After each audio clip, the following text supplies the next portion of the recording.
अब कभी भी भविष्य में जानबूझकर हम दोनों ऐसी भूल नहीं करेंगे। दोनों ऐसी भूल नहीं करेंगे।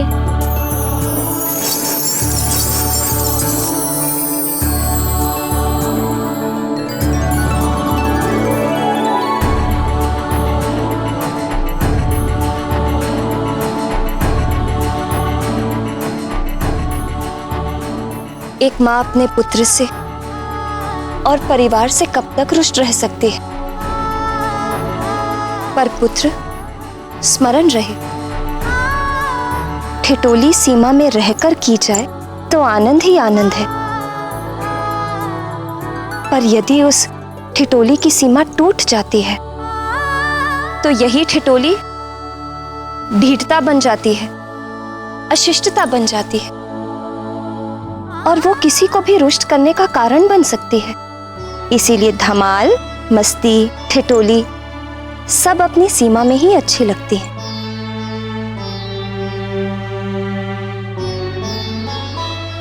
अपने आनंदमय पारिवारिक जीवन में अंजना और केसरी अब भी इस बात से अनभिज्ञ थे कि उनके पुत्र पर कौन कौन से शत्रुओं की दृष्टि है। एक और वृक्षासुर की दृष्टि नन्हे मारुति पर तो थी ही, दूसरी ओर वाली किसी भी परिस्थिति में मारुति को वृक्षासुर तक पहुंचाने की योजना को साकार करना चाहता था। पर निरंतर प्रयास करने के पश्चात भी वाली को कुछ नहीं सूझ रहा था कि वो कैसे मारुति को वृक्षासुर के निकट ले आए। और अचानक एक दिन,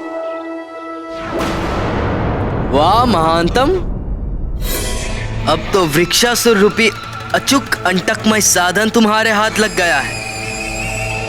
अब तो ऐसा प्रतीत होता है जैसे उस मरकट की अंतिम बेला निकट आ चुकी है, पर अब तो उसे समाप्त करने का मार्ग भी प्रशस्त हो गया है।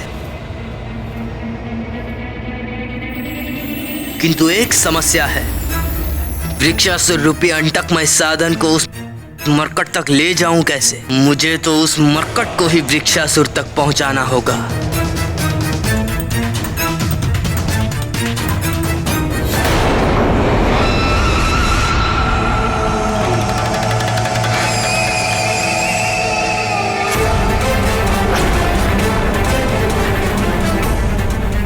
यूं अचानक कहां जा रहे भैया? रुको तो। रोको नहीं, और मुझे तुम रोक सकते भी नहीं। मैं जिस ओर जा रहा हूं वहां तुम्हारी कोई आवश्यकता नहीं है।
भैया अचानक कहां अदृश्य हो गए?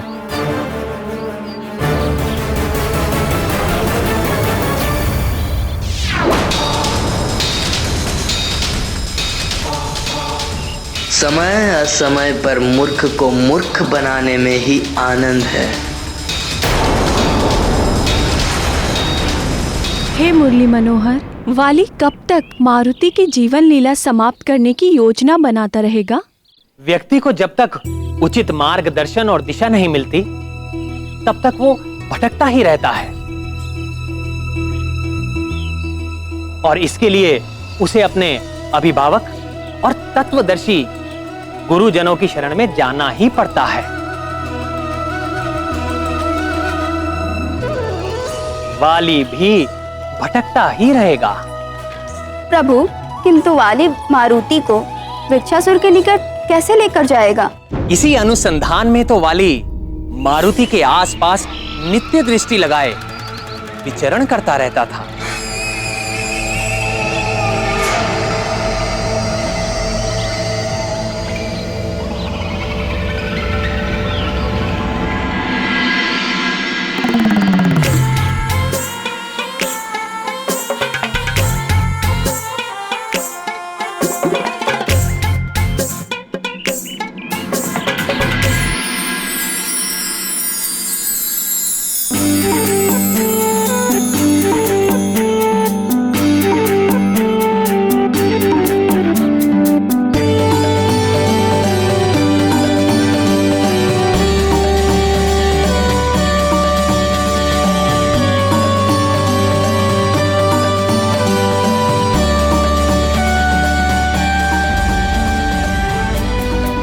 वाह भ्राता, वाह अद्भुत!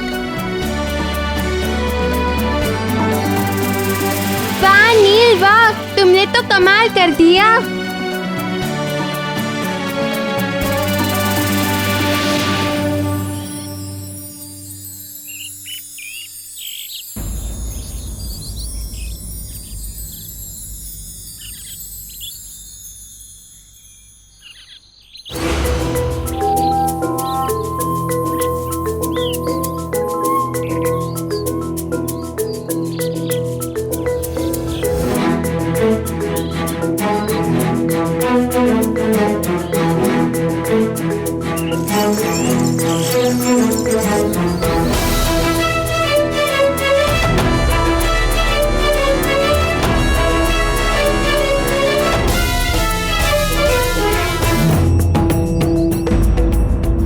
वाह मारुति, वाह तुमने तो कमाल कर दिया।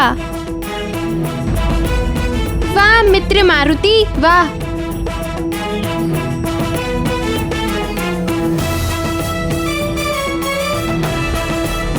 चलो मारुति, तुम्हें कुछ दिखाना है।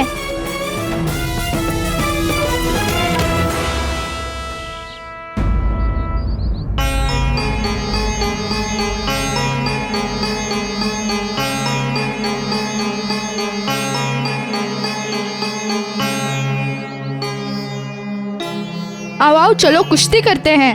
नहीं नहीं, कुश्ती नहीं। कुश्ती में तो हम दोनों ही दांव लगा पाएंगे। कोई ऐसी क्रीड़ा होनी चाहिए जिसमें मारुति भी हमारा साथ दे। पर मारुति है कहाँ? तुमने देखा क्या? हो सकता है नल के साथ हो। वो रहा।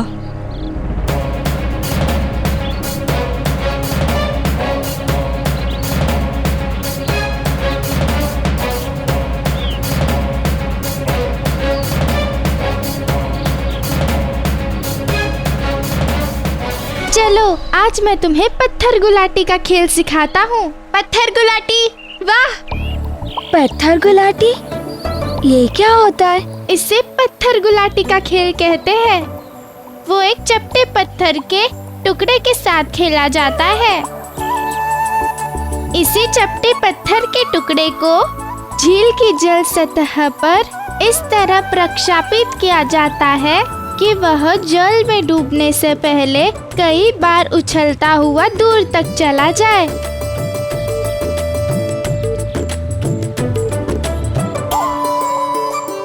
प्रथम मैं प्रयास करूं।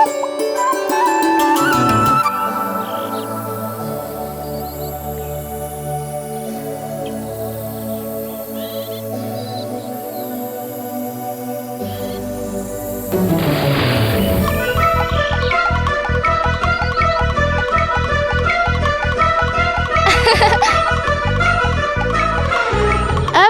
मैं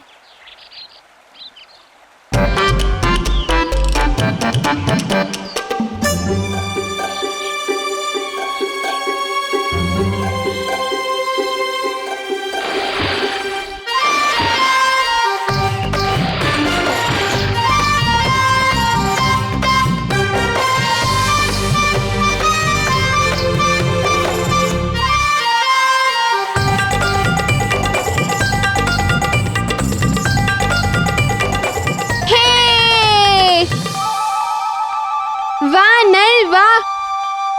अब मैं मारूंगा।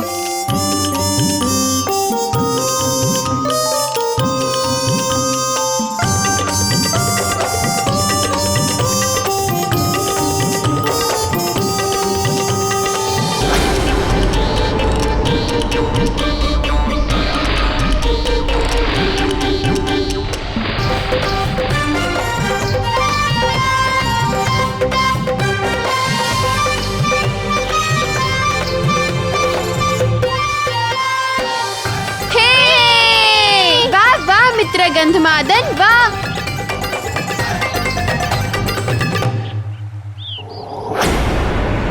मुझे थोड़ा अधिक सतर्क रहना होगा, वरना वो मायावी मरकट अपनी उबाऊ आचाल प्रवृत्ति से सताता रहेगा और यहाँ तक आकर भी मैं कोई युक्ति नहीं निकाल पाऊंगा।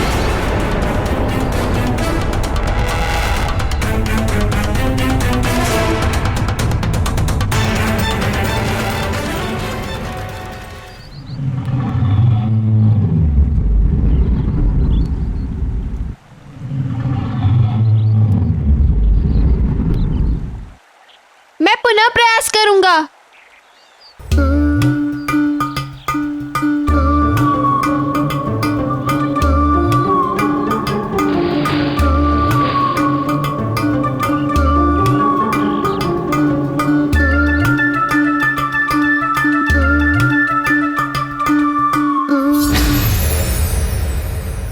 अब क्या करूं?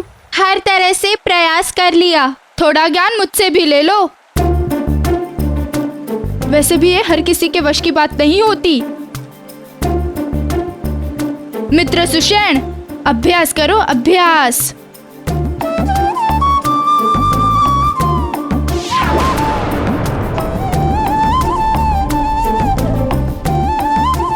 अब देखना कैसे मेरा पत्थर तुम सब से दूर जाता है।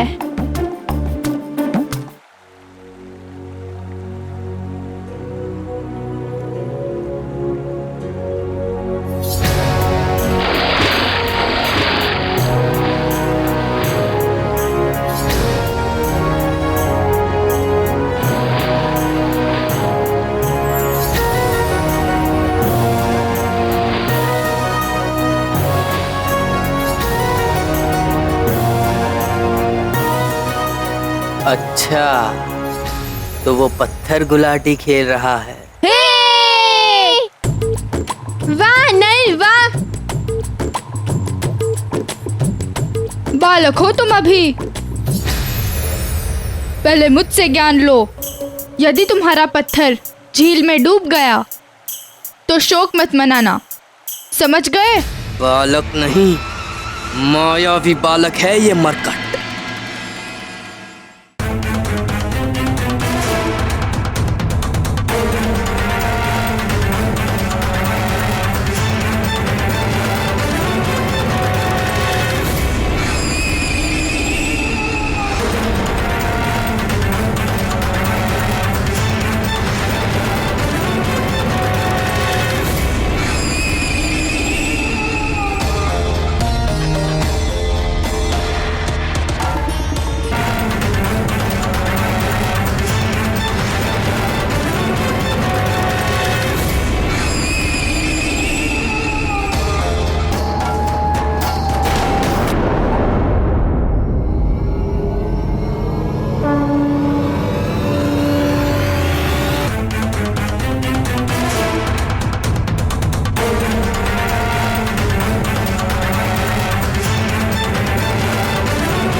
क्या हुआ आर्यपुत्र, आप इतने असमंजस में क्यों हैं?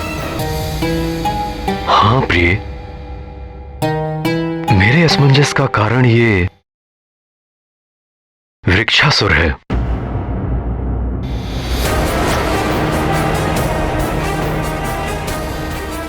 रह रहकर ये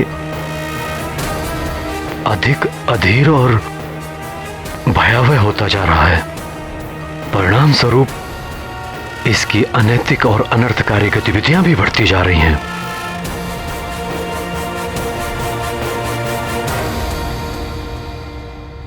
स्वामी, उसकी ये अनैतिक और अनर्थकारी गतिविधियां हमारे लिए किसी भय का संकेत तो नहीं? नहीं प्रिय, हमारे लिए किसी भय का संकेत तो नहीं हो सकती, क्योंकि हमारे और वृक्षासुर के बीच ये समझौता हो चुका है। हमारी ओर से जब तक कोई भी प्राणी शंभ सदन वन की सीमा का उल्लंघन नहीं करेगा, उसकी ओर से तब तक भय की कोई भी आशंका नहीं होगी।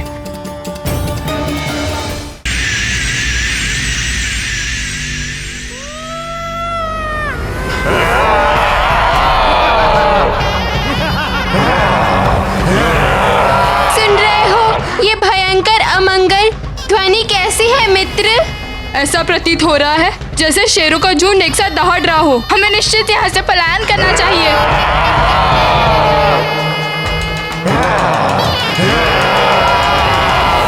पुत्र मारुति कहाँ है प्रिय? बहुत समय से उसे देखा नहीं। मारुति ने अब कई नए मित्र बना लिए हैं स्वामी। वो उन्हीं मित्रों के साथ पाठशाला के प्रांगण में क्रीड़ा को गया है, पर अब तो वो आता ही होगा।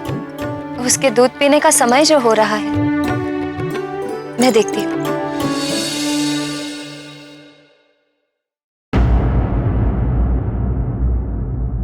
चिंता बढ़ती ही जा रही है। सर्वप्रथम मुझे ही सचेत रहना होगा और मंत्री जी से कहकर पुनः अपने पूरे राज्य में चेतावनी की घोषणा करवा देनी चाहिए कि कोई भी शंभ साधन वन की सीमा रेखा के उस पार ना जाए।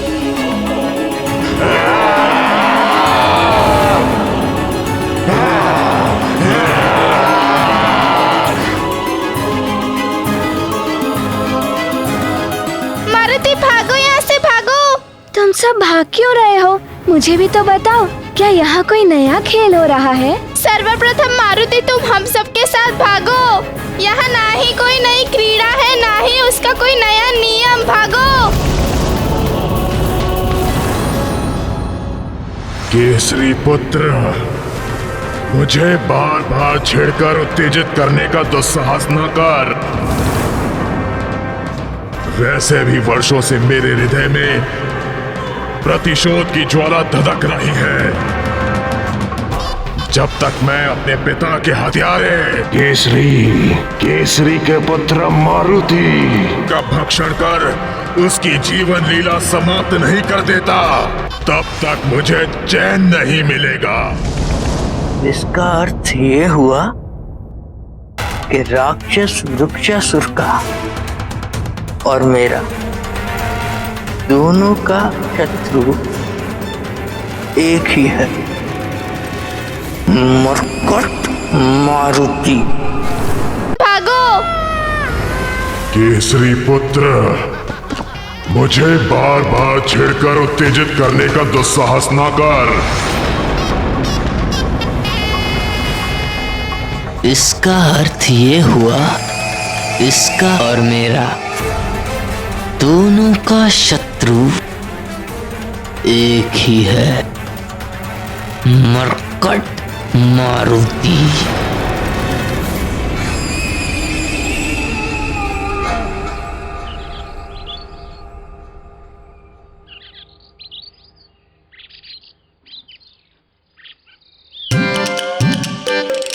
इतनी तीव्र गति से मैं आज तक कभी नहीं भागा।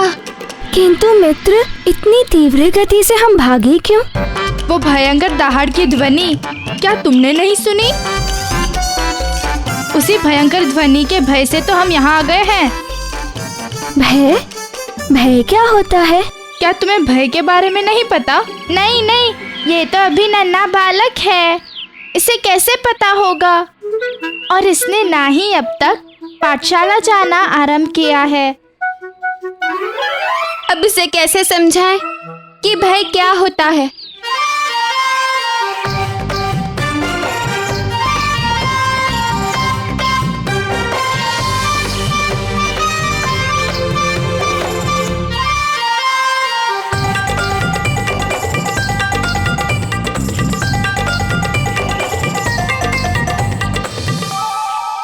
मित्र, भय अर्थात शेर की भयंकर दहाड़। नहीं नहीं, भय का अर्थ है घनघोर अंधेरे में विचरते निशाचर।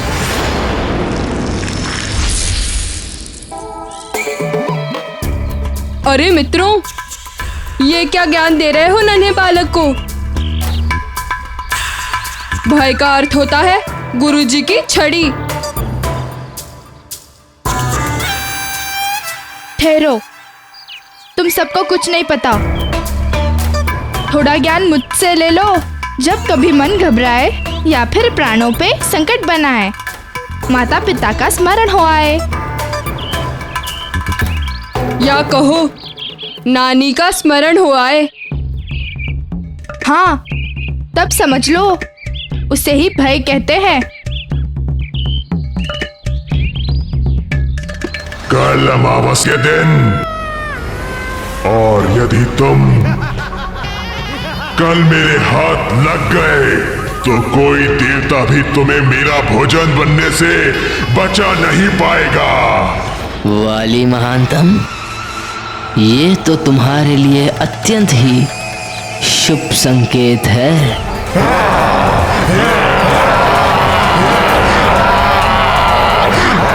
हाँ, समझ गया।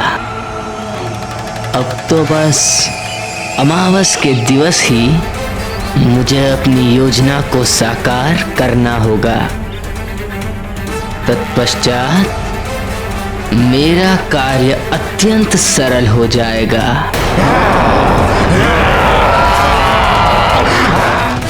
अब तो बस अपनी योजना अनुसार किसी भी प्रकार उस मायावी मरकट को वृक्षासुर की पहुंच तक ले जाना है।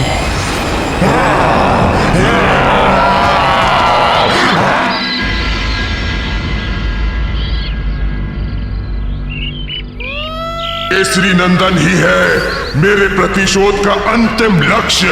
मुझे कुछ तो करना ही होगा।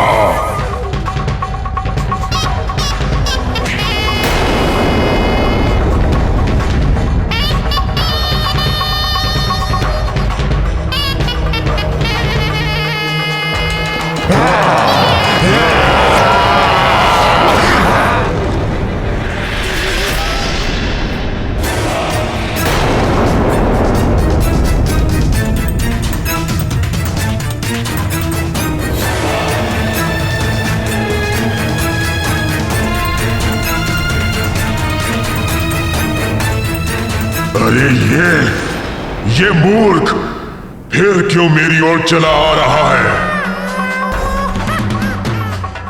क्या ज्ञात नहीं है इसे कि यहाँ मेरी सीमा में प्रवेश करने वाले के प्राण निकाल लिए जाते हैं?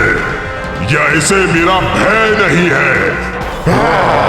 भय तो मुझे अभी भी प्रतीत हो रहा है उस भयंकर दहाड़ के बारे में सोचकर। हाँ, बड़ी ही भयंकर और डरावनी थी वो दहाड़।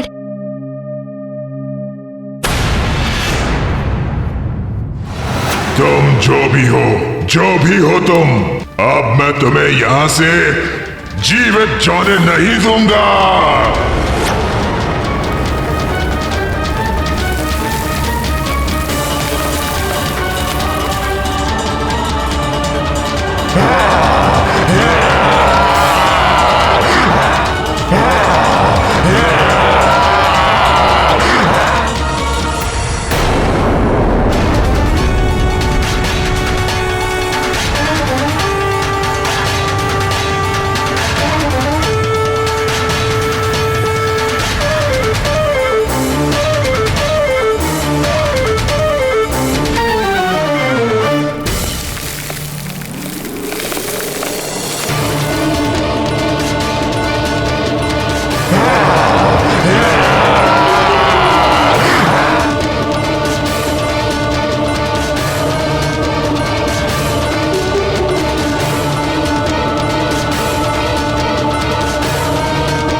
रोक।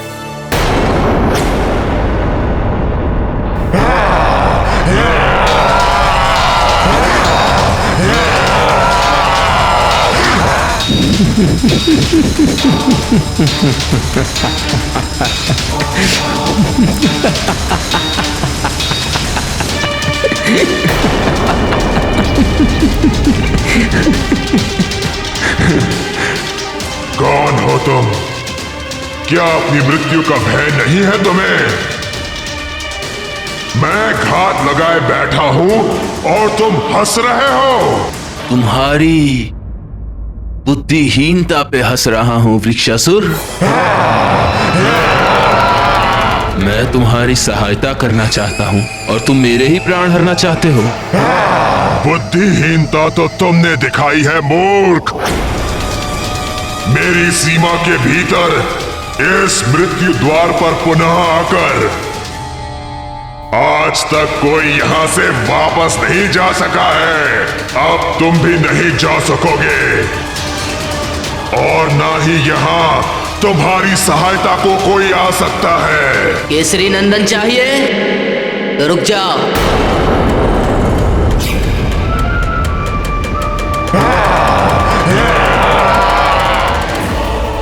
तो बोलना क्या चाहता है? यदि आज तुमने मुझे मार दिया तो तुम्हारा परम शत्रु केसरी नंदन सदा के लिए जीवित रह जाएगा और तुम उस तक पहुंचने का स्वप्न संजोते रह जाओगे। परम शत्रु केसरी नंदन। हाँ, परम शत्रु केसरी नंदन, वही मायावी मरकट जिसकी हत्या ही तुम्हारे प्रतिशोध का अंतिम लक्ष्य है। और तुम्हारे उस लक्ष्य तक पहुंचाने में मैं तुम्हारी सहायता कर सकता हूं। मात्र मैं महानतम। कथन तो तुम्हारा उचित है। वो केसरी नंदन मेरे हाथ आने के उपरांत भी मेरे चंगुल से बचकर निकलता रहा है। भगवान का कोटि कोटि धन्यवाद कि हम सब समय रहते ही वहां से सब बच निकले। यदि शेरों की उस भयंकर दहाड़ को सुनकर हम लोग वहां से भागते नहीं तो ना जाने क्या हो जाता। मुझे तो लगता है वह अवश्य ही कोई भयानक जंगली जीव की दहाड़ थी। थोड़ा ज्ञान मुझसे भी ले लो गंधमादन, संकोच ना करो। वह भयंकर गर्जना किसी जीव की नहीं, एक विशाल राक्षस की थी। समझ गए? राक्षस की? कौन सी राक्षस की? हाँ हाँ, उस राक्षस का नाम है विक्सासुर। विक्सासुर नहीं, वृक्षासुर नाम है उसका। बड़ा ही क्रूर और भयंकर राक्षस है वो। बड़ा ही उद्दंड बालक है वो। और क्या तुम्हें लगता है उसे मारने में तुम मेरी सहायता कर सकते हो? निसंदेह मात्र मैं महानतम ही तुम्हारी सहायता कर सकता हूं और उत्तरदायित्व निभा सकता हूं। उस मायावी मरकट को तुम तक पहुंचाने की एक अमोघ और अचूक योजना है मेरे पास। संभवतः तुम उस मायावी मरकट का वध कर सकते हो। क्या तुम सचमुच ऐसा कर पाओगे? मैं महानतम जो एक बार कह देता हूं उसे कर दिखाता हूं। मैं तो उसे लाकर तुम्हारी गोद में दे दूंगा, किंतु क्या तुम उसका कुछ बिगाड़ पाओगे? तुम मेरी बलशाली भुजाओं पर संदेह कर रहे हो? वृक्षासुर राक्षस हूं मैं। तुम्हारी बलशाली भुजाओं की दृढ़ता पर संदेह करना कदाचित निराधार नहीं है। यदि तुम क्रूर राक्षस हो तो वो तुम्हारा परम शत्रु मरकट भी बड़ा मायावी है और भयंकर राक्षस है वो। उसकी सहस्त्र भुजाओं में हाथी जैसा बल है। उसकी लंबी और पैनी नख प्राणघाती शस्त्रों का सा अचूक कार्य करता है वो। उस मरकट की दोनों भुजाओं में सहस्त्रों हाथियों जैसा बल है। बिना शस्त्रों के ही वो मरकट अपने शत्रु के प्राण हर सकता है। और मैंने तो सुना है यदि उसके ऊपर किसी की छाया पड़ जाए तो वो उसे अपने चंगुल में जकड़ लेता है। एक बार पकड़ने के बाद उससे छूट पाना बहुत कठिन होता है। कठिन नहीं, असंभव कहो। छूट पाना असंभव हो जाता है। हाँ, असंभव को संभव करके दिखा चुका है वो। अपनी माया के बल पर अनेक बार मेरे हाथ आकर भी छूट चुका है, किंतु इस बार उसे छोड़ूंगा नहीं। बस कल अमावस के दिन उसे मेरे पास ले आओ। अमावस के दिन मेरी निशाचरी छल बल शक्तियां असामान्य रूप से जागृत हो जाएंगी, जिसका सामना करने से स्वयं मृत्यु भी भय खाती है। तो अब साथ साथ उत्सव मनाने की योजना भी बना लो। वो मायावी मरकट मेरी ओर से तुम्हारे लिए मित्रता का एक उपहार होगा, और तुम मेरी ओर से मरकट की चबाई हुई अस्थियां उपहार स्वरूप स्वीकार कर लेना।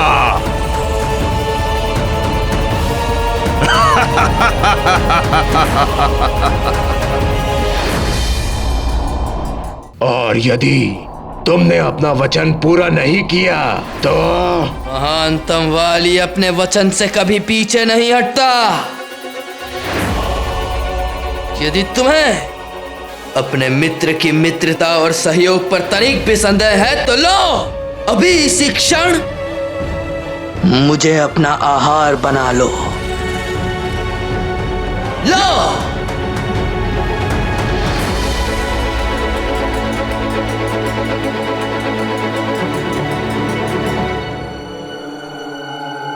अपने मित्र के हाथों मरकर मुझे तनिक भी पीड़ा नहीं होगी।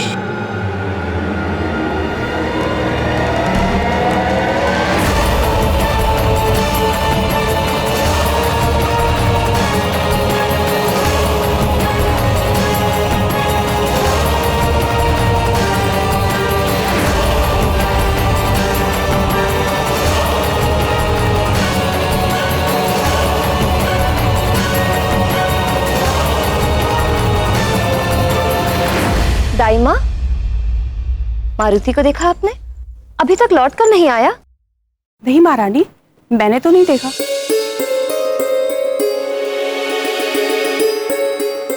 अच्छा, आप जाइए, उसका दूध तैयार कीजिए। जी महारानी। मित्रों के साथ क्रीड़ा में मारुति को आजकल क्षुधा और तृष्णा भी नहीं सताती। इतना समय बीत गया किंतु अभी तक मारुति लौटकर नहीं आया। मैं स्वयं मारुति को वाटिका में जाकर देखता हूँ। नहीं स्वामी, मैं स्वयं देख लेती हूँ।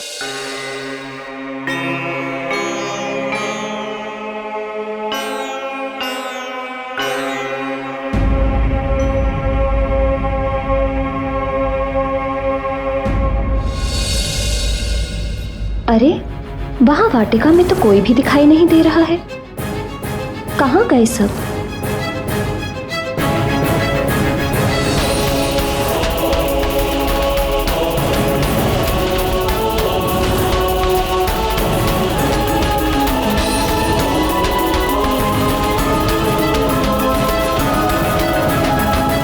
इतनी आशंकित क्यों हो प्रिय? बालक है, यही वाटिका में अपने मित्रों के साथ खेल रहा होगा। किंतु वाटिका में कोई दिख क्यों नहीं रहा?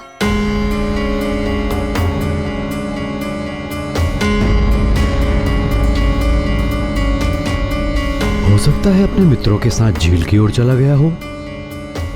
मैं अभी किसी सेवक को भेज के पता कराता हूँ। स्वामी, आप तो अपने पुत्र की प्रवृत्ति जानते हैं ना, कि वो कितना नटखट है। भय है मुझे कि कहीं अपने नटखटपन में वो अपने आप को ही हानि ना कर बैठे।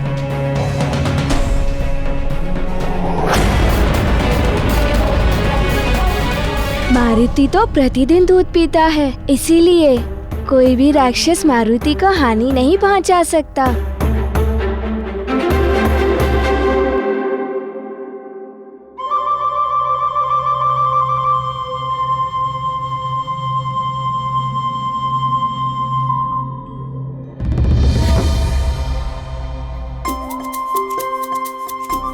स्मरण आया, दूध। मारुति के दूध पीने का समय हो गया है। माँ प्रतीक्षा कर रही होंगी। चलो मित्रों, मैं तो चला दूध पीने। मेरे पुत्र को कोई हानि नहीं हो सकती, क्योंकि मैं उसे पहले ही समझा चुका हूँ कि अपने नटखटपन में कुछ भी ऐसा ना करे जिससे किसी को कष्ट पहुंचे या किसी भी प्रकार की हानि की संभावना हो। उचित है स्वामी, किंतु माँ का हृदय नहीं मानता। माँ के मन की व्यथा कोई नहीं समझता। माँ के लिए संतान तब तक ही सुरक्षित है जब तक वो उसकी आंचल की छांव में है।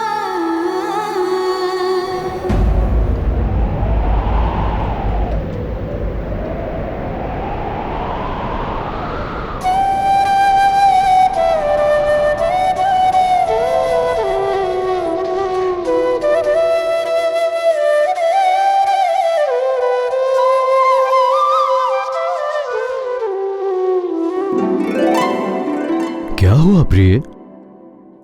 आपका लाडला पुत्र आ गया। किंतु तुम्हें कैसे पता कि मारुति आ गया? माँ हूँ, मन के नेत्रों से पुत्र के आने का संकेत मुझे पूर्व ही मिल जाता है।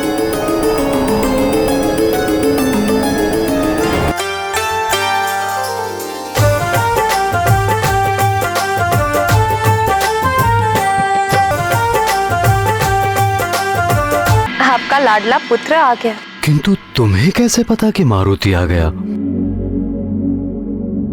माँ हूँ, मन के नेत्रों से पुत्र के आने का संकेत मुझे पूर्व ही मिल जाता है।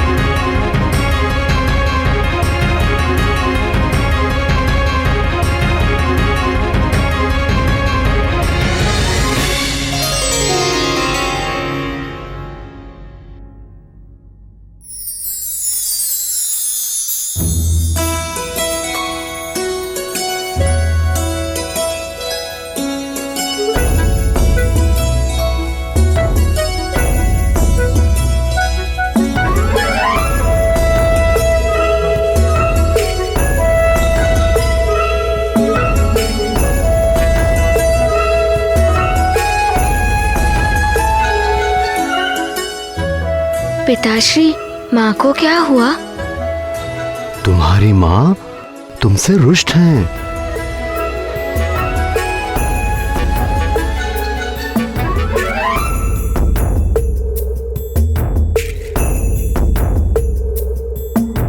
पर माँ मुझसे रुष्ट क्यों है? अब मैं क्या कहूँ पुत्र, तुम स्वयं जाकर पूछ लो।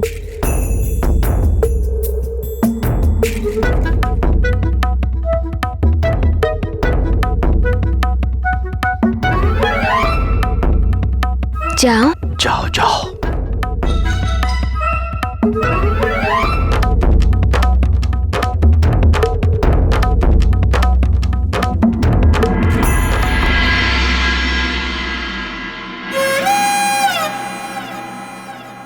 माँ, क्या आप मारुति से रुष्ट हैं?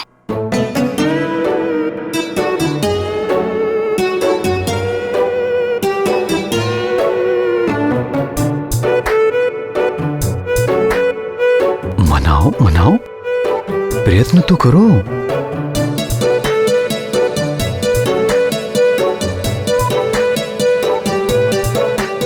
बताइए ना माँ, क्या आप मारुति से रुष्ट हैं? हाँ। किंतु मारुति ने अब क्या किया माँ? पता है कब से तुम्हारी प्रतीक्षा कर रही हूँ, ढूंढ भी रही थी तुम्हें। कहाँ चले गए थे बिना बताए? मारुति तो अपने मित्रों के साथ बाहर खेलने के लिए गया था माँ। मित्रों के साथ खेलने बाहर, और वो भी बिना मुझे बताए? हाँ माँ, मैं तो पहले भी अपने मित्रों के साथ वाटिका के बाहर खेलने जा चुका हूँ। पुत्र, तुम अभी बहुत छोटे हो और छोटे बच्चों को अपने माता पिता को बिना बताए कहीं नहीं जाना चाहिए। परंतु क्यों पिताश्री? तुम्हें स्मरण है ना, जब तुम्हारी माँ हमें नहीं दिखी थी तो हम कितने व्याकुल हो गए थे। अंजना, अंजना! माँ! फिर सोचो, जब तुम हमें बताए बिना बाहर खेलने चले जाओगे, तुम्हारे ना मिलने पर हमारी क्या दशा होगी।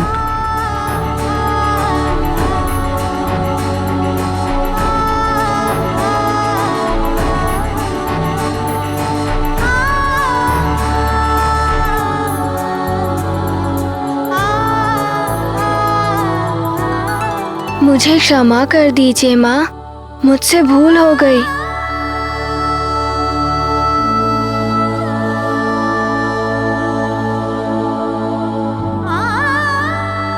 मुझे वचन दो पुत्र कि अपनी माँ और पिताश्री को बताए बिना तुम कभी भी बाहर नहीं जाओगे।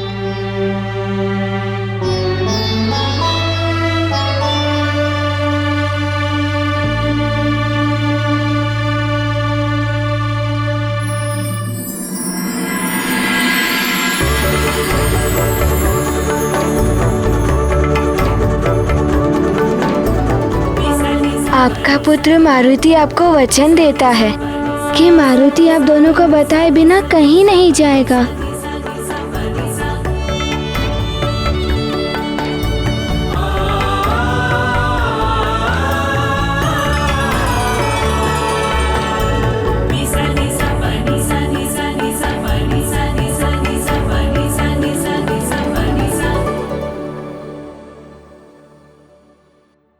तुम्हें पता है तुम्हारे ना मिलने पर मैं कितनी भयभीत हो गई थी।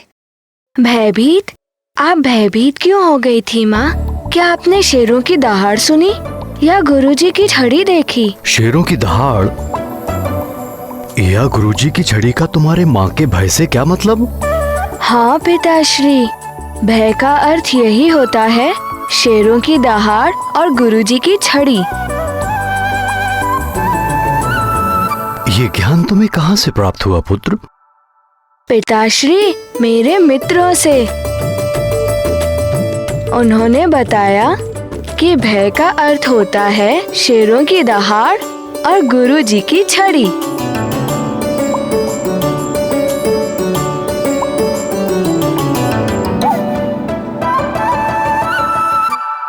स्वामी, मैं समझाती हूँ।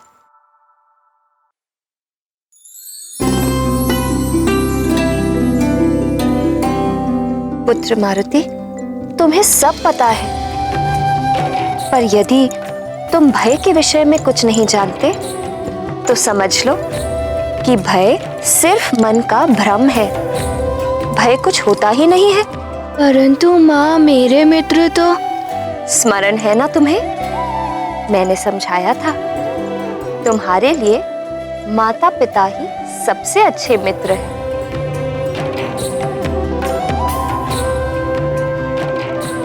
और जो माँ ने कहा उसी को स्मरण रखो और भरोसा करो माँ की बातों पर। और स्मरण रखो कि तुम निर्भय हो, भय से तुम्हारा सामना कभी होगा ही नहीं। समझ गए माँ की बातों को? हाँ माँ, मारुति अब सब अच्छे से समझ गया।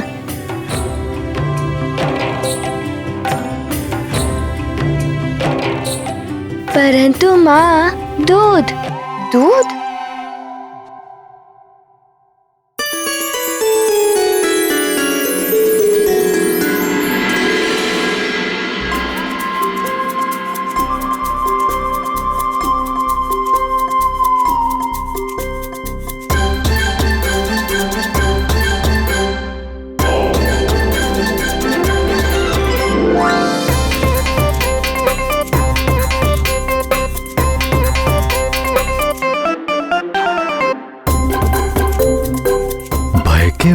इसे अच्छे से समझाया क्यों नहीं प्रिय?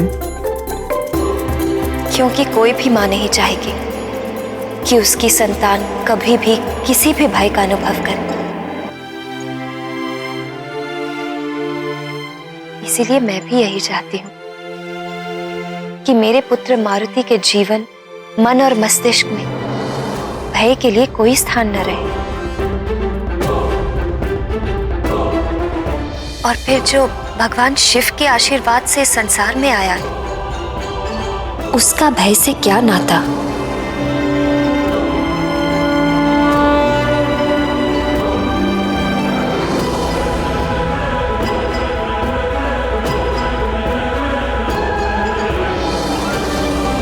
मेरी इस सृष्टि में 84 लाख प्रकार के जीव हैं और ये सभी जीव किसी न किसी भय के प्रभाव से सदा ही ग्रस्त रहते हैं।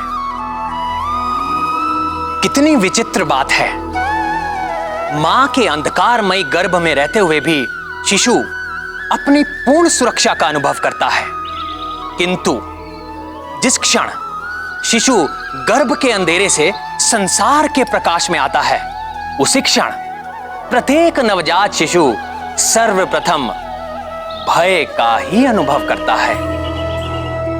अपने इस प्रथम अनुभव से उसका नाता या तो उसके अपने जीवन का अंत होने पर टूटता है, अथवा जीते जी मुझ में एकीकार होने के बाद ही जीव भय मुक्त होता है। स्वयं शिवजी के अंश मारुति तो सदा ही राममय है, उनसे अधिक भय मुक्त भला कौन हो सकता है इस संसार में। आज मैं किसी भी विद्यार्थी को अतिरिक्त गृह कार्य नहीं दे रहा हूं। मैंने जो आज शिक्षा दी है, घर जाकर आपको उसका अध्ययन करना है। अगले दिन इसी पाठ से प्रश्न पूछूंगा। जय हो प्रभु। लगता है जो मैंने अपनी विनती पत्थर पर लिखकर आप तक भेजी थी, वो मेरी विनती आपने स्वीकार कर ली है। आज की कक्षा यहीं समाप्त होती है। आज सबका अवकाश है।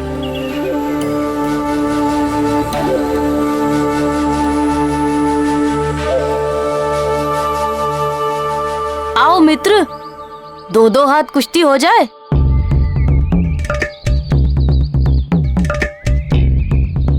वो देखो, मारुति भी आ गया।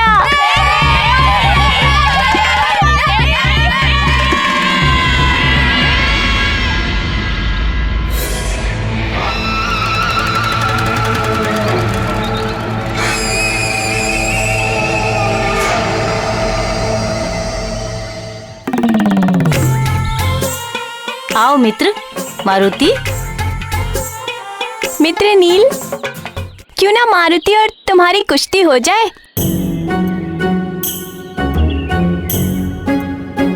हाँ हाँ, क्यों नहीं। मारुति, हारने से भय तो नहीं लग रहा है? भय? भय क्या होता है मारुति जानता ही नहीं है। तो ठीक है, हो जाए। हाँ, क्यों नहीं, हो जाए।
मारुति भी कम नहीं है।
वाह, वास्तव में आज ही टक्कर की कुश्ती हो रही है।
मुझे गुदगुदी क्यों कर रहे हो? कुश्ती के दांव चलो। ये कुश्ती का ही दांव पेच है मित्र। यहाँ की कुश्ती में ऐसा ही चलता है, बच सको तो बचो। तो ठीक है, अभी लो दांव पेच दिखाता हूँ।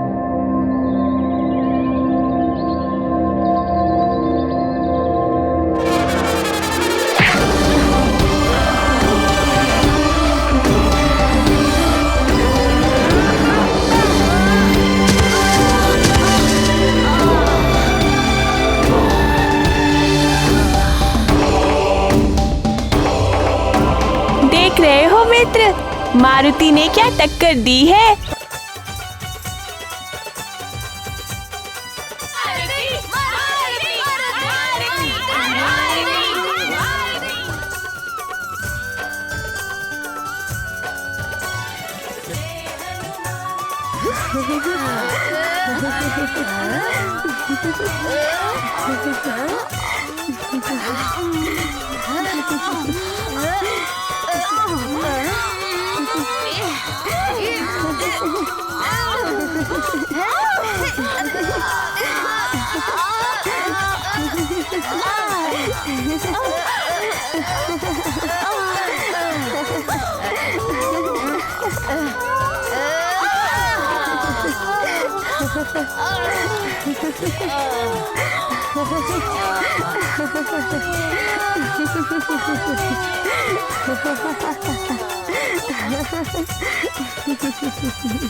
मैं जानता हूँ नील कि तेरे हृदय में भी वही कांटा चुभने लगा है।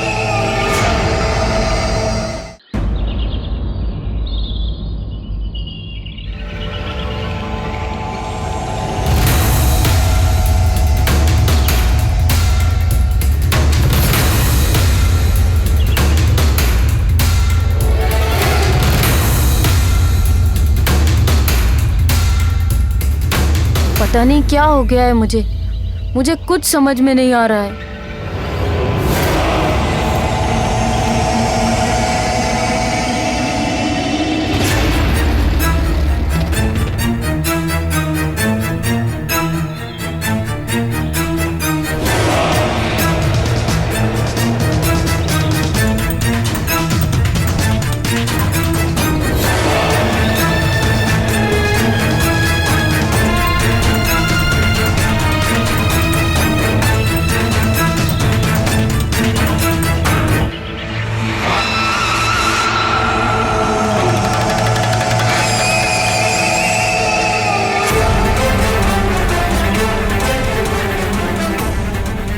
तुम्हारी उलझन का उत्तर मैं जानता हूं।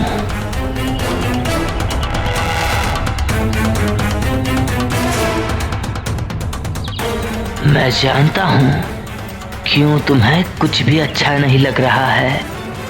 तुम अकेले हो गए हो, अपने मित्रों से दूर। अकेला? मित्रों से दूर? मैं अकेला हो गया हूँ? हाँ मित्र, उस मरकट के कारण तुम्हारे सभी मित्रों ने तुम्हारा साथ छोड़ दिया है। ये मरकट कौन है? मेरा तात्पर्य है वो मारुति। तुम्हारे नहीं रहे, वो सभी अब मारुति के संग खेलना चाहते हैं।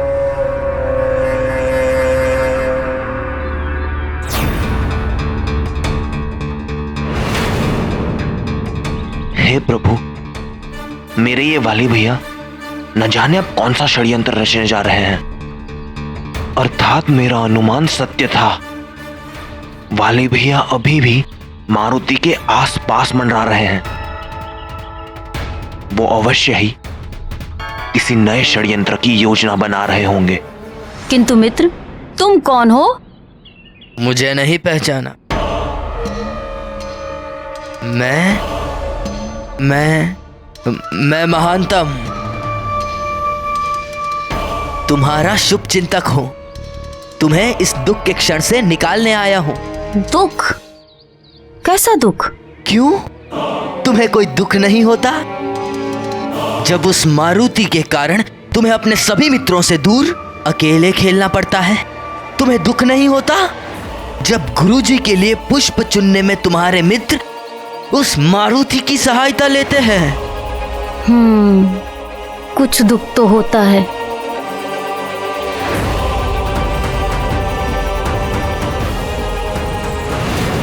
तो अब बताओ, क्या तुम्हें यह दुख अच्छा लग रहा है?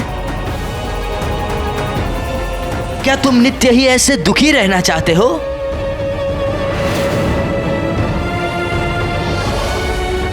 यदि नहीं तो तुम्हें उस मारुति नामक मरकट को उसके सही स्थान तक पहुंचाना होगा।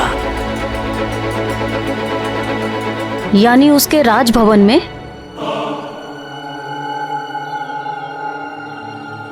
नहीं, उस मरकट का सही ठिकाना मैं तुम्हें बताऊंगा, किंतु चुपचाप।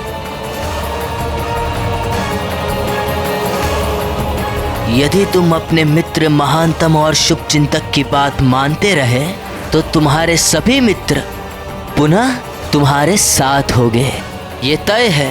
परंतु मुझे करना क्या होगा? मैं जैसा कहूंगा वैसा ही करना होगा।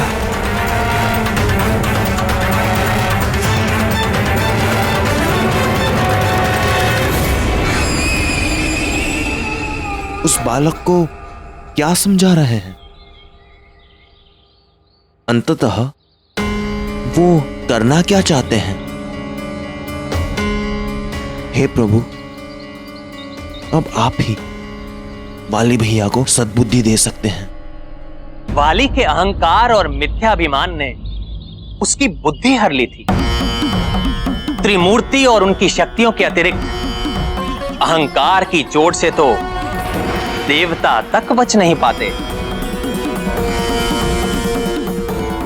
अहंकार प्राणी को उसके लक्ष्य से भटका देता है और लक्ष्य से भटका हुआ प्राणी सदा ही अपनी हानि करता है। वाली भी उसी पथ पर अग्रसर था। प्रभु, पुनः वाली ने मारुति को वृक्षासुर तक ले जाने की कौन सी योजना बनाई?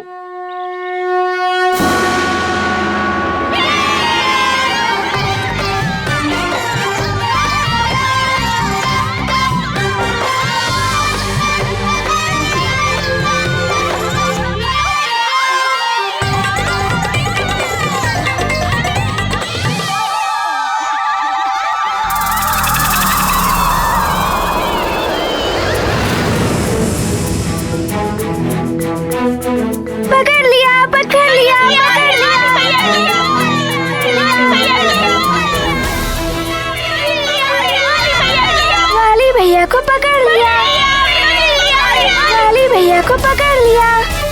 भैया, आप पुनः पाठशाला में? लगता है आपको भी पाठशाला अत्यधिक प्रिय है। नहीं,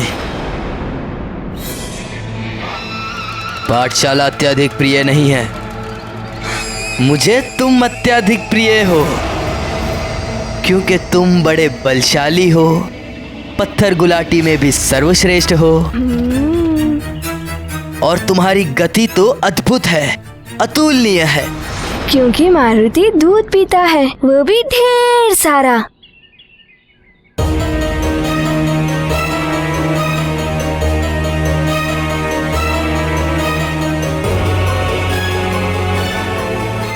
मारुति, ये सब छोटे मोटे खेल छोड़ो, क्यों ना एक बड़ी प्रतियोगिता हो जाए।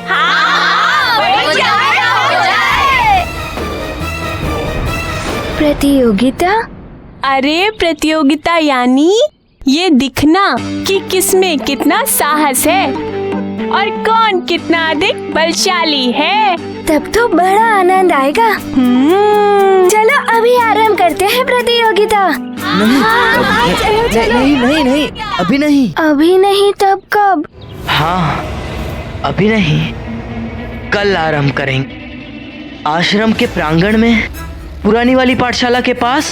पर अभी और यहाँ क्यों नहीं? नहीं,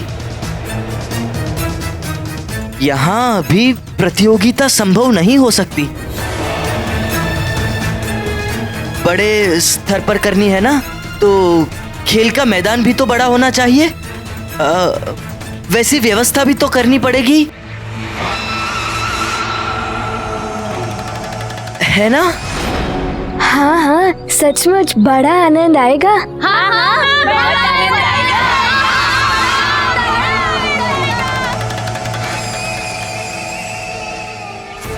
वाली भैया,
प्रतियोगिता होगी। हाँ, बहुत आनंद आएगा, हम सब जाएंगे। हाँ, हम सब जाएंगे। वाह, अब आनंद आएगा। इस महंतम ने तो सच ही कहा था, इसकी योजना तो अद्भुत है। अब प्रतीक्षा है अमावस के दिन की, जब केसरी के जीवन में सदा के लिए अमावस जैसा ही घनघोर अंधेरा छा जाएगा। हाँ, घनघोर अंधेरा। ये मारुति जाएगा प्रतियोगिता के लिए, मारुति जाएगा प्रतियोगिता के लिए।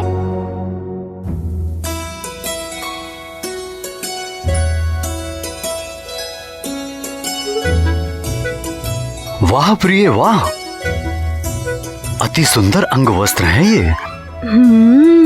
इसको मैंने बड़े ही जतन से बनाया है। किसके लिए बनाया है? उसके लिए जो मुझे सबसे अधिक प्रिय है। फिर तो ये मेरे लिए ही बनाया होगा। इसका रंग कितना लुभावना है, और इस पे लगे मोती तो देखो, बड़े प्यार से सजाए हैं।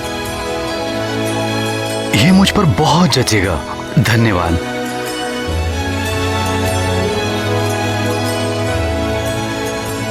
माँ,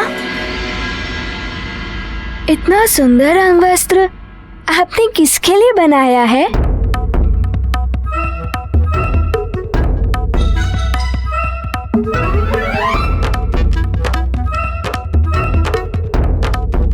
ये मैंने उसके लिए बनाया है जो मुझे सबसे अधिक प्रिय है। पता है, इसके एक एक मोती को मैंने बड़े ही जतन से पिरोया है और इसके एक एक धागे में मेरा प्यार समाया है।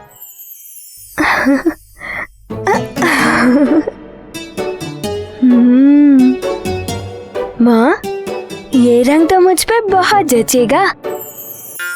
नहीं नहीं, ये वस्त्र तो मुझ पर अधिक सजेगा।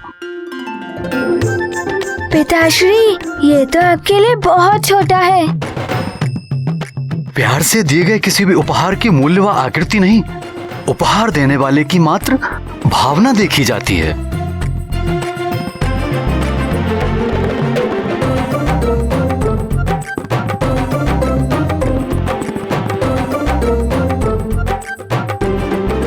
ठीक है पिताश्री, इसे आप ले लीजिए।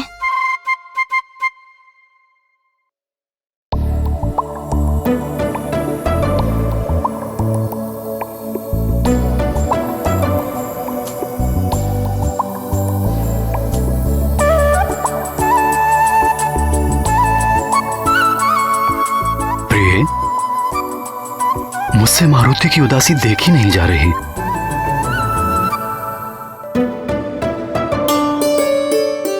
मुझसे भी इसकी उदासी देखी नहीं जाती स्वामी।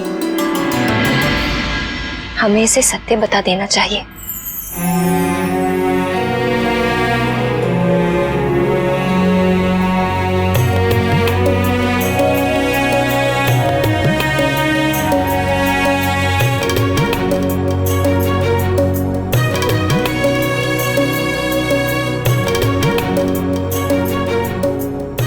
सचमुच प्रिय, ये अंगवस्त्र तो मेरे लिए अत्यंत छोटा है।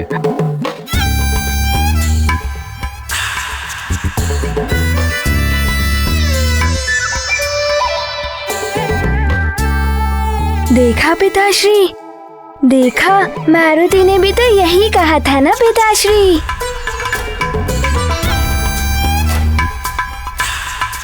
प्रिय, कहीं तुमने ये मारुति के लिए तो नहीं बनाया?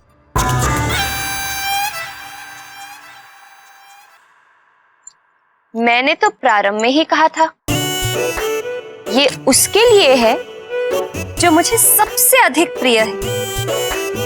और मारुति से अधिक प्रिय भला कौन हो सकता है मेरे लिए?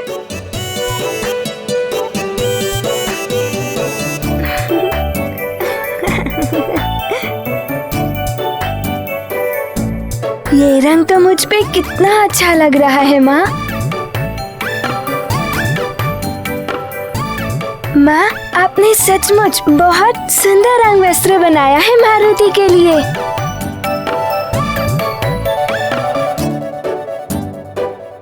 देखा तुमने सखा, कैसा है ये माँ का बनाया हुआ अंगवस्त्र?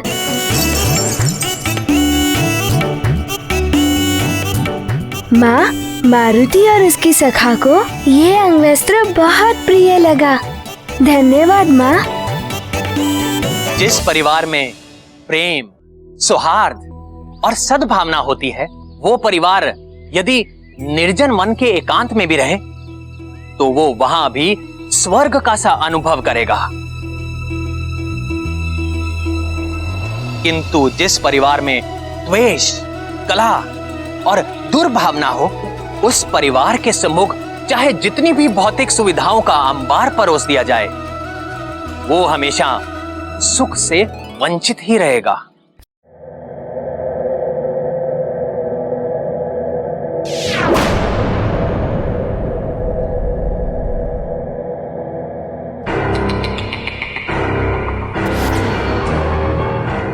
आप इतने बड़े हैं, परंतु आपको पता नहीं कि भूदेवी को प्रणाम करते हैं, उन पर थूकते नहीं।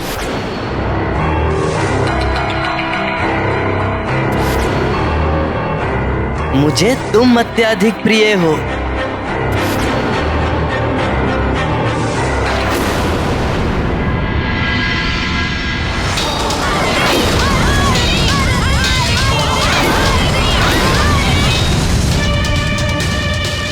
कहीं सच में मैं कोई भूल तो नहीं कर रहा हूँ? कहीं सच में उस मरकट पर भोलेनाथ की विशेष कृपा तो नहीं? कहीं सुग्रीव का कथन यथार्थ तो नहीं कि मैं अधर्म के मार्ग पर चल रहा हूँ?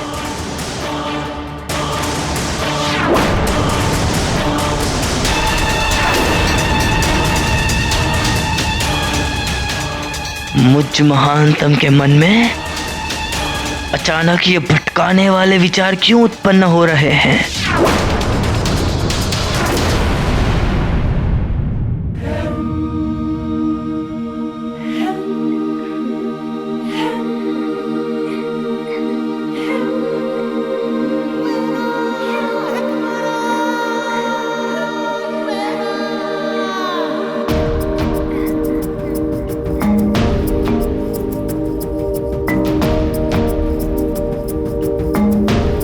माँ के द्वारा बनाए अंग वस्त्र कितने सुंदर हैं।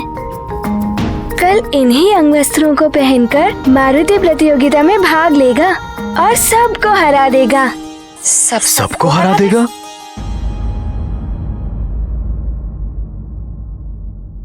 किसको हरा दोगे पुत्र?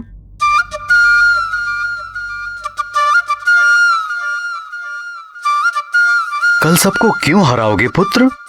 पिताश्री, कल मेरे मित्र ने एक प्रतियोगिता आयोजित की है और मारुति के सारे मित्र इस आयोजन में भाग ले रहे हैं और मारुति भी। कैसी प्रतियोगिता है ये?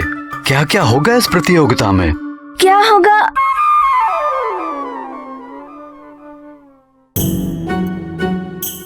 क्या होगा ये तो मारुति को ज्ञात ही नहीं। ये तो कल ही पता चलेगा। पर जो भी हो, कल की प्रतियोगिता में जीतेगा तो मारुति ही।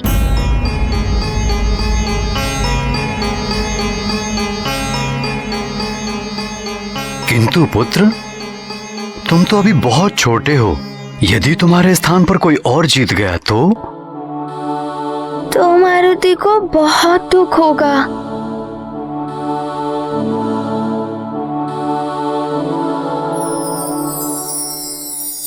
कल की प्रतियोगिता की बातें बाद में करेंगे।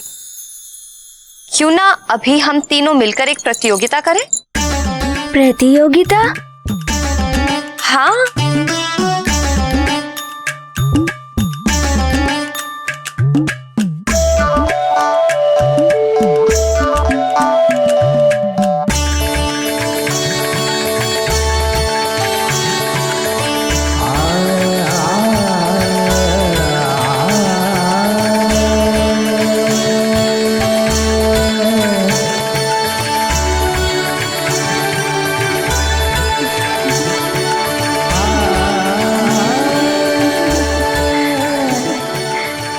माँ, क्या इन लाल लाल सेबों को चट कर जाने की प्रतियोगिता है?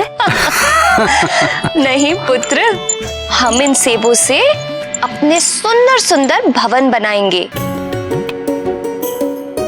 देखते हैं सबसे पहले सुंदर और दृढ़ भवन कौन बनाता है।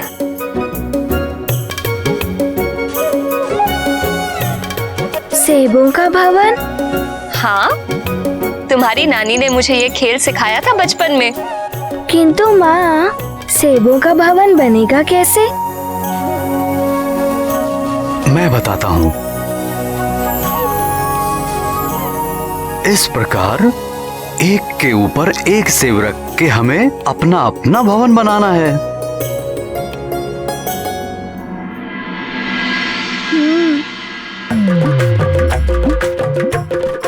मुझे लगता है सबसे पहले मैं अपना भवन बनाऊंगा। धैर्य रखिए आर्यपुत्र, देखते हैं सबसे पहले किसका बनता है।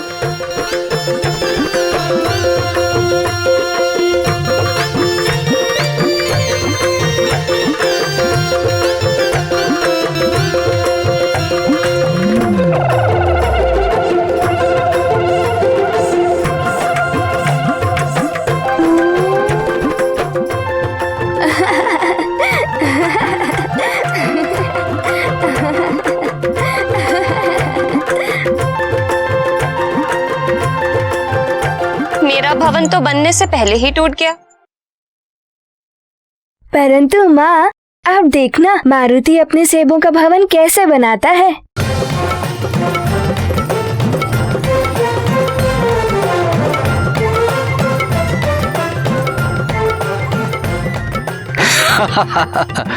देखा, मैं जीत गया, मारुति हार गया। मारुति हार गया?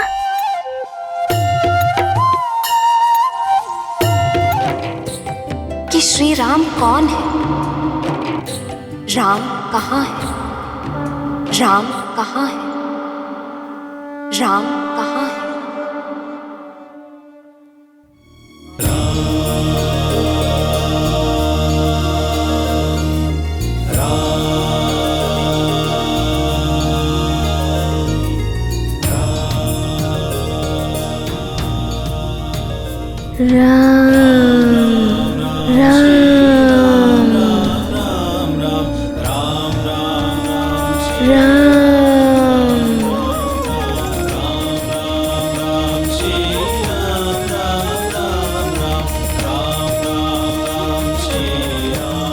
माँ, पिताश्री,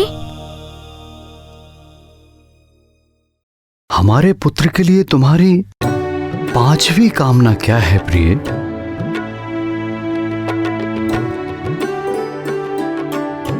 ऐसे क्या देख रही हो प्रिय?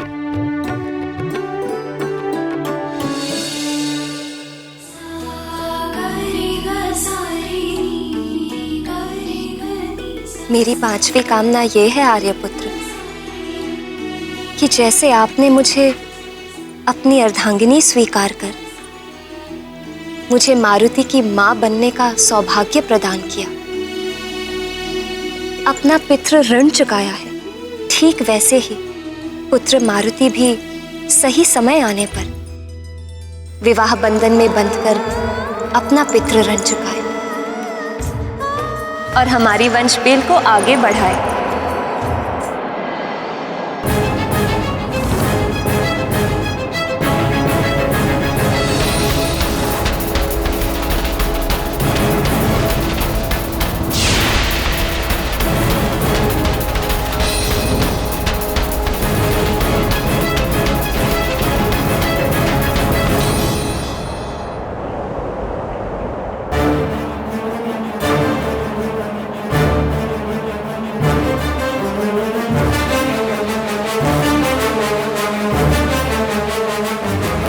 माँ, पिताश्री,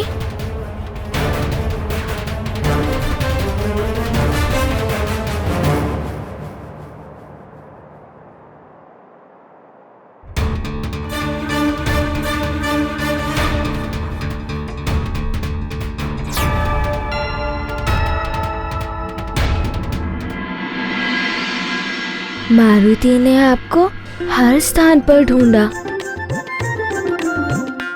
और आप यहाँ हैं, प्रभु के घर पे। अभी प्रभु के विश्राम का समय है। आपकी वार्तालाप से प्रभु के नींद में विघ्न पड़ रहा होगा।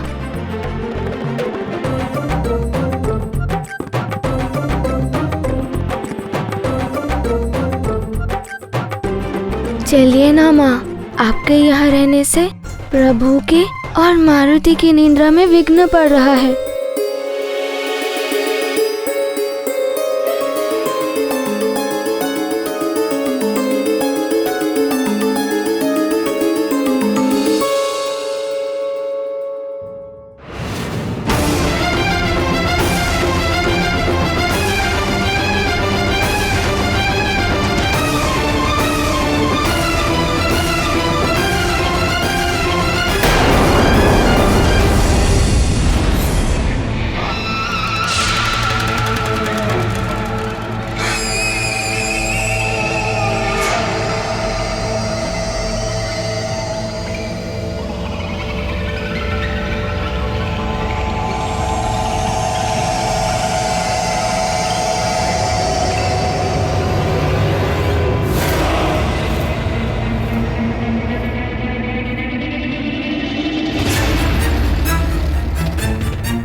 ये क्या हो रहा है मुझे? कहीं मैं सचमुच धर्म के मार्ग से भटक तो नहीं गया?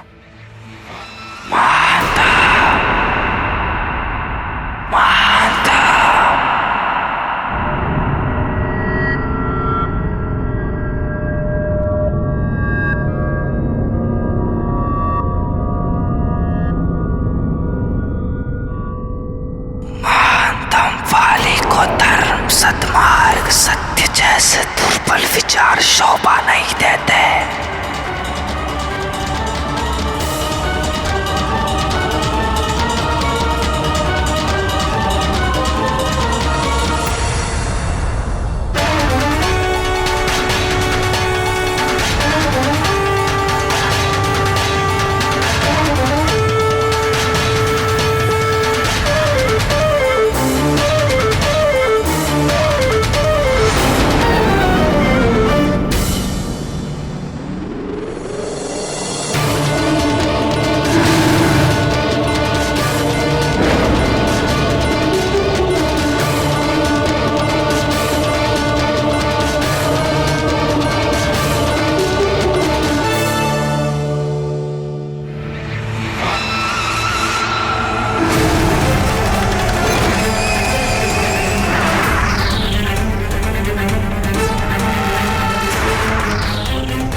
धर्म प्राणी को भयभीत करने का माध्यम है। सद्मार्ग की खोज वो करते हैं जिनके जीवन में कोई महान लक्ष्य नहीं होता। सत्य की बैसाखी का सहारा वो लेते हैं जिन्हें अपने बाहुबल पर विश्वास नहीं होता। महानतम वाली जिस मार्ग पर चल रहे थे वही मार्ग उसके लिए श्रेष्ठ है।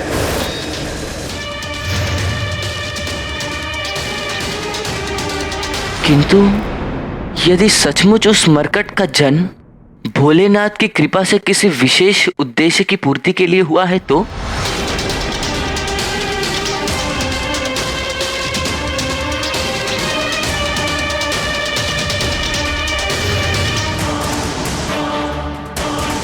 इस संसार में प्रत्येक जीव किसी न किसी उद्देश्य की पूर्ति के लिए ही जन्म लेता है।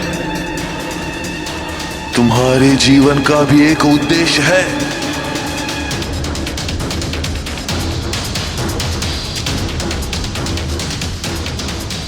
क्या महानतम वाली अपने उद्देश्य को भूल गया है?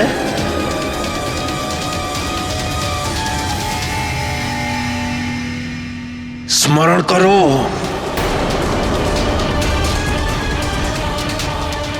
महानतम वाली की जीवन का उद्देश्य क्या है? स्मरण करो, स्मरण करो।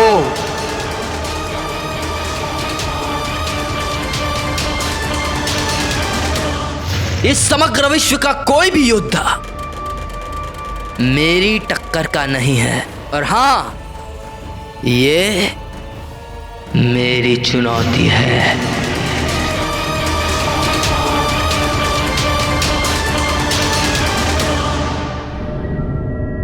क्या कुछ स्मरण आया?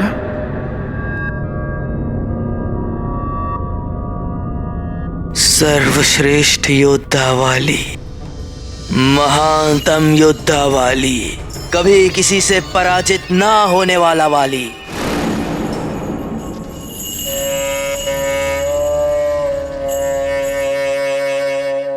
तो फिर अपने दुर्बल विचारों को अभी इसी क्षण त्याग दो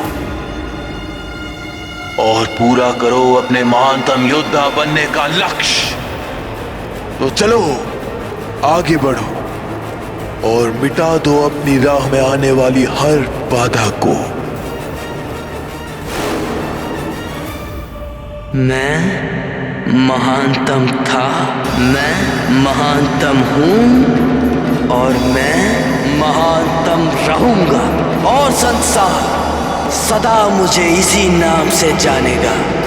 मैं महानतम, महानतम वाली।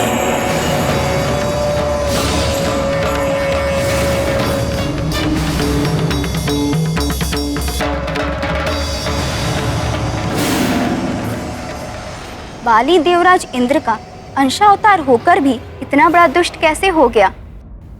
पर किष्किंधा नरेश ऋक्षराज से वाली और सुग्रीव का क्या संबंध है? और वे दोनों भाई कैसे हुए?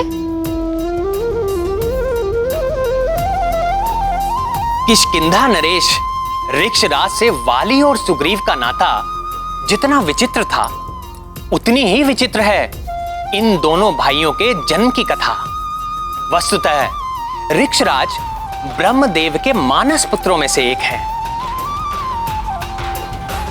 विवाह के कई वर्ष व्यतीत होने के पश्चात भी जब ऋक्षराज और उनकी पत्नी बिरजा को संतान सुख की प्राप्ति नहीं हुई, तब शोक से भरे ऋक्षराज को ब्रह्मदेव ने अपने द्वारा प्राप्त एक अद्भुत झील के विषय में बताते हुए कहा कि हिमालय के उत्तर में मेरे द्वारा वरदान प्राप्त एक अद्भुत झील है। उस झील की विशेषता यह है कि उसमें अपना प्रतिबिंब देखकर जो भी इच्छा की जाए तो अवश्य वो इच्छा तत्क्षण पूरी हो जाती है, किंतु स्मरण रहे भूलकर भी उस झील के जल का स्पर्श नहीं करें।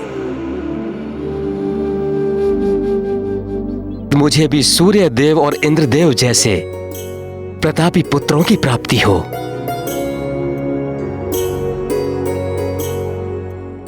ब्रह्मदेव द्वारा वरदान प्राप्त उस अद्भुत झील को देखकर ऋक्षराज अपने पिता की दी हुई चेतावनी को स्मरण ना रख सके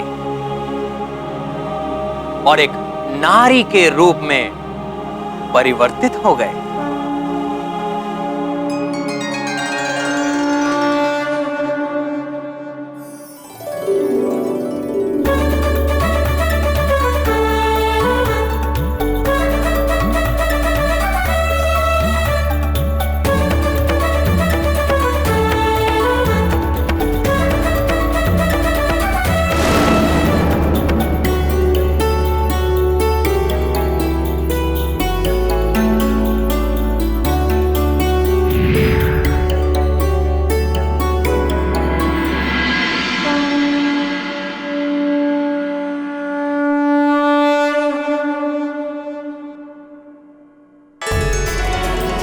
मैं इंद्रदेव, झील को मिले वरदानवश मैं तुम्हारी इच्छा पूरी करने आया हूँ ऋक्षराज।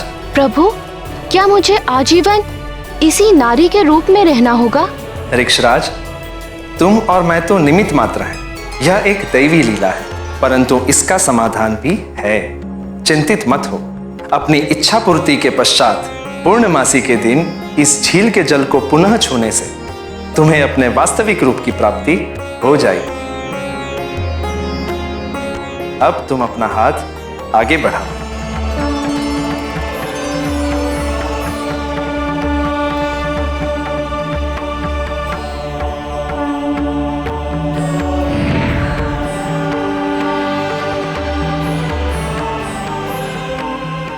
तुम्हारा यह पुत्र वाली के नाम से प्रसिद्ध होगा। वाली?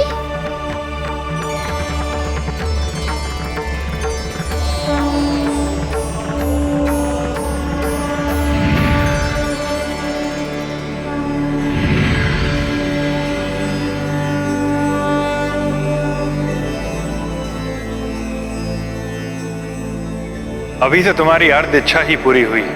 मैं सूर्यदेव तुम्हारी इच्छा पूर्ति हेतु प्रस्तुत हूँ। झील में देखकर तुमने मेरे जैसा तेजस्वी पुत्र पाने की कामना की थी। अपने हाथ आगे बढ़ाओ।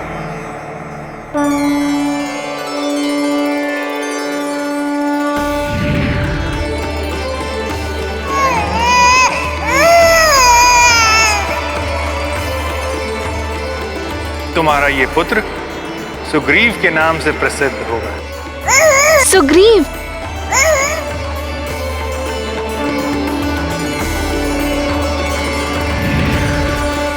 वाली तो देवराज इंद्र के पुत्र थे, तो देवराज अपने पुत्र को समझाते क्यों नहीं? माता पिता का कर्तव्य होता है अपनी संतान के लालन पालन में किसी भी प्रकार की कमी ना होने दे। अच्छी शिक्षा दीक्षा, अच्छा आचार विचार, अच्छा आहार व्यवहार, ये सब माता पिता का उत्तरदायित्व है। परंतु संतान अपने कर्म के लिए स्वयं उत्तरदायी होती है।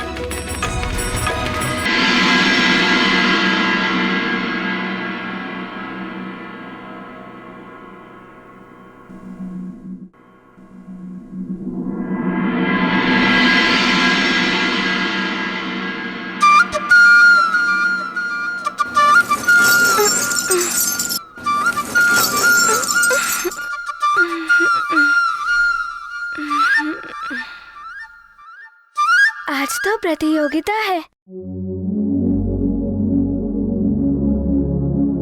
कराग्रे वस्ते लक्ष्मी, कर मध्ये सरस्वती, कर मूले स्थितो महागौरी, प्रभाते कर दर्शनम्।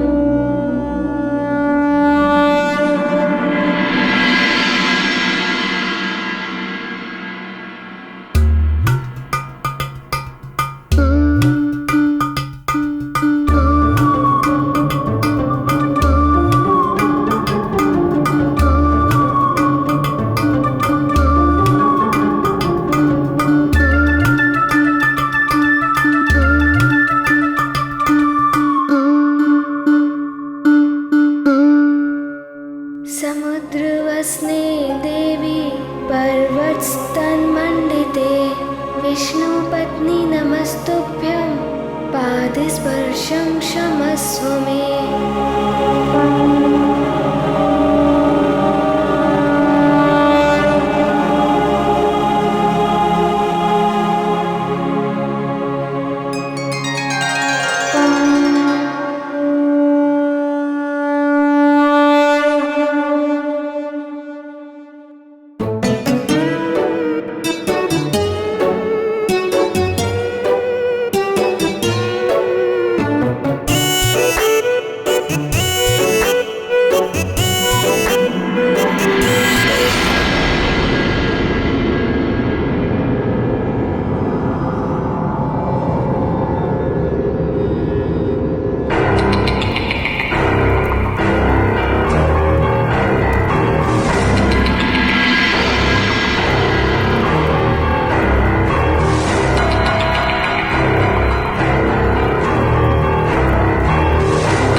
अब आएगा आनंद।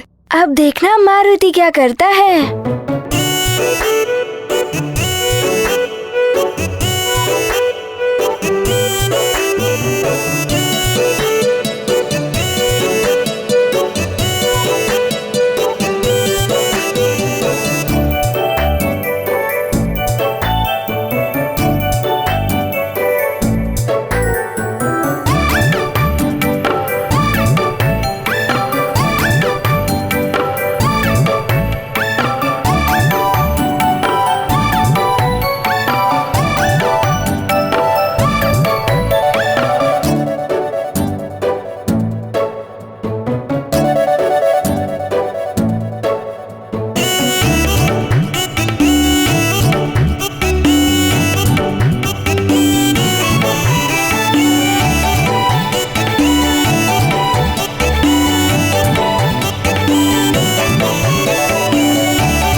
हो गई सारी तैयारी। अब लगाऊंगा उपटन, बहुत आनंद आएगा।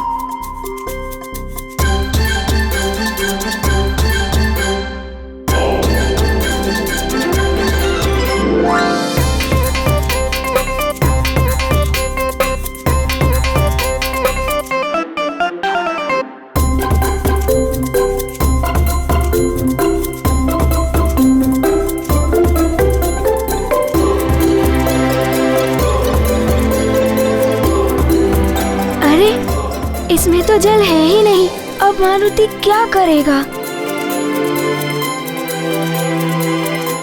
मारुति को तो भरने के पश्चात अत्यंत विलंब हो जाएगा।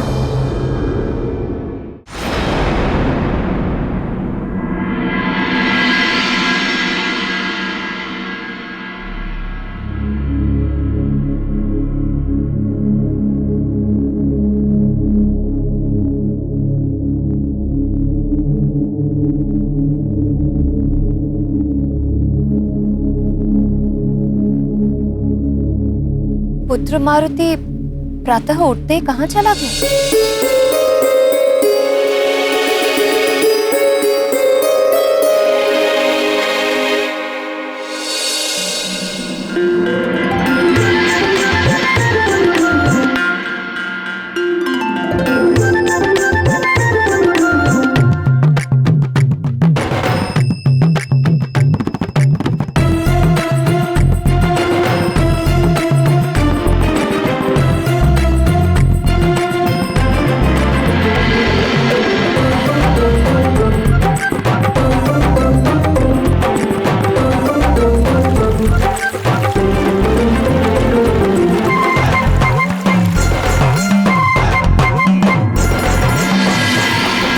क्या करूं?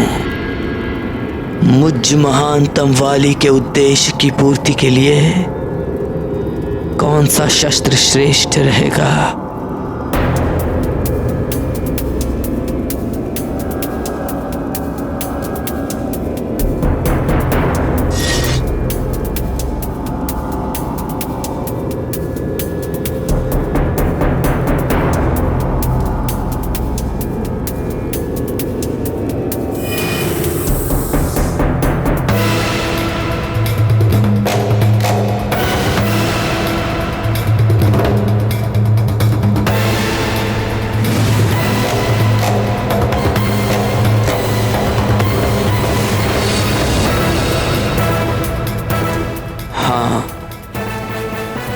मेरी ये श्रेष्ठ गदा ही सही रहेगी।